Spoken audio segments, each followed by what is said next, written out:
Today on Transformers Book Club, it's Ramjet's time to shine, or not, in Spotlight Ramjet. So the events in this Spotlight seem to run parallel to the events in Escalation. We begin the comic with Ramjet talking to his buddy Skywarp, telling him how he's got all these great plans, how his plans are the best plans, he has many plans, they're very complicated, they're too complicated for other people to understand, and that Megatron's plans are bad. Megatron has bad plans. After they seem to have flown halfway around the Earth, Ramjet is eventually done talking. Skywarp tells him he's full of it, and says see you tomorrow. Ramjet heads to his secret base, where he has 3 of what he refers to as mini-constructicons, which seems like a bad portmanteau of Minicon and Constructicon. They also talk like Skids and Mudflat from Revenge of the Fallen, adding to their irritating nature. Ramjet then flies over the Pentagon, or at least that's what it seems like he's doing looking at these panels. Then again, maybe he doesn't, because, you know, an unknown aircraft flying over the top US security facility wouldn't trigger any alarm bells, right?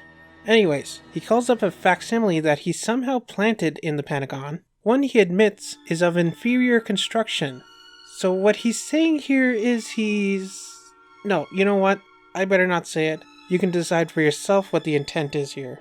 He then flies over a European Union Alternative Energy Research Center and dumps out a bunch of flyers, simply saying, 50,000 euros, new international competition, keep this flyer. And the dumb humans as they are, bring these flyers inside and put them by their computers, which is when the little euro symbols on them transform, crawl onto the backs of their computers, and attach themselves there, presumably to steal what they're working on, all completely undetected by the humans right in front of them.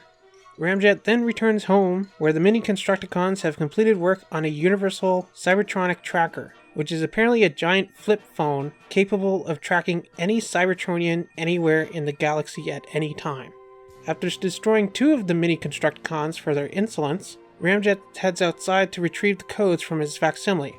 How this guy's managed to get nuclear launch codes, we'll never know, because as Ramjet exposits his great and intricate plans, he flicks on the universal tracker to find out the location of Megatron, who is right behind him.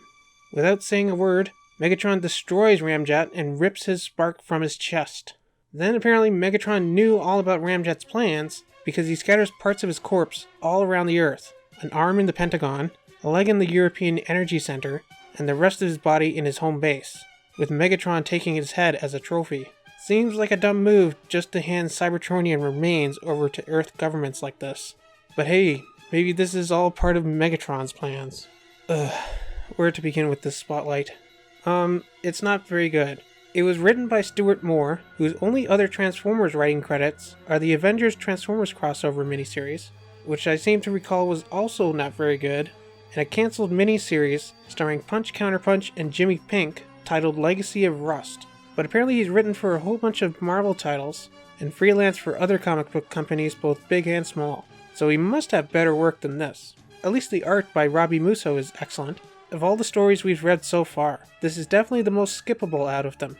And I'm probably reading too much into it, but if this had come out 10 years later, it would almost be satirical.